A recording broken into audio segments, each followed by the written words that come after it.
Welcome সকলকে আজকের প্রধান সংবাদ শিরোনাম দেখার জন্য। হঠাৎ রাতেই জরুরি বৈঠকে বিএনপির ভাইস প্রেসিডেন্ট তারেক রহমান। আওয়ামী লীগকে লকডাউন নিয়ে এবার সরকারের করা বার্তা। আমরা বেঁচে থাকতে আপনাদের গায়ে ফুলের টোকাও পড়বে না, আওয়ামী লীগকে মির্জা ফখরুল ইসলাম আলমগীর। নিষিদ্ধ সংগঠন প্রতিরোধে পুলিশের জরুরি নির্দেশনা।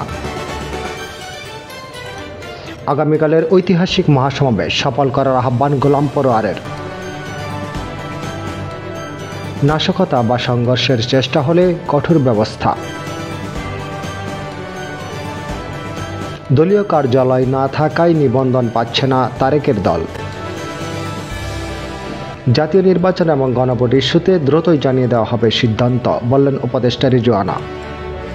শেখ হাসিনার মামলা রায়ের দিন ঘিরে উত্তাপ দেশের রাজনীতি। রাজধানীর ধানমন্ডি সহ কয়েকটি স্থানে বাসে আগুন।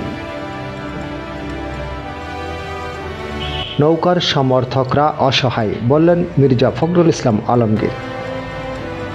একের পর এক বাসে আগুন জ্বলছে রাজধানী। প্রধানমন্ত্রীর জবাবদিহিতা কে করবে, প্রশ্ন তাসনিম জারার। পরবর্তী আপডেট পাওয়ার জন্য চ্যানেলটি সাবস্ক্রাইব করুন। ধন্যবাদ।